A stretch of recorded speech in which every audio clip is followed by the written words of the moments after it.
जगद्गुरू संत तुकाराम महाराजांचे 11वे वंशज शिरीष महाराज मोरे यांनी आत्महत्या केली आहे। या दुर्दैवी घटनेमुळे राज्यात खळबळ उडाली आहे। दरम्यान त्यांनी आत्महत्येपूर्वी 4 सुसाईड नोट लिहिल्या होत्या, त्या आता पोलिसांच्या हाती लागल्या आहेत। शिरीष महाराज मोरेंनी अचानक टोकाचं पाऊल का उचललं असा प्रश्न अनेकांना पडला होता। याचं कारण आता शिरीष महाराज मोरे यांनी आत्महत्यापूर्वी लिहून ठेवलेल्या चिठ्ठीमधून समोर आलं आहे। काय लिहिलं आहे त्यांनी ते पहिल्यांदाच पाहत असाल आणि चॅनेलला अजूनही सबस्क्राईब केलं नसेल तर नक्की सबस्क्राईब करा। त्यांनी आत्महत्येपूर्वी 4 चिठ्ठ्या लिहिल्या आहेत। पहिली चिठ्ठी त्यांनी आपले आई वडील आणि बहिणीला लिहिली आहे। दुसरी चिठ्ठी त्यांनी आपल्या होणाऱ्या पत्नीला लिहिली। तिसरी चिठ्ठी आपल्या कुटुंबाला, तर चौथ्या चिठ्ठीतून त्यांनी आपल्या मित्रांना शेवटचा संदेश दिला आहे।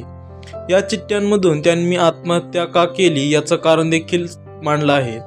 माझ्यावर कर्जाचा डोंगर आहे, मी कोणाकडून किती कर्ज घेतलं याची कल्पना बाबांनाही आहे, तरी मी त्यांची नावं आणि रक्कम चिठ्ठीत नमूद करत आहे। एकूण 32 लाखांचे कर्ज आहे, त्यापैकी कार विकून 7 लाख फिटतील, वरचे 25 लाख फेडण्यासाठी तुम्ही माझ्या कुटुंबाला साथ द्या, अशी विनंती महाराजांनी या चिठ्ठीमधून आपल्या मित्रांना केली आहे। मला वाटत होतं मी हे कर्ज फेडू शकतो, परंतु आता लढण्याची ताकद माझ्यात उरली नाही, म्हणून हे टोकाचं पाऊल उचलत आहे। इतर चिठ्ठ्यांमध्ये आई वडील, बहीण आणि होणाऱ्या पत्नीचीही महाराजांनी माफी मागितली।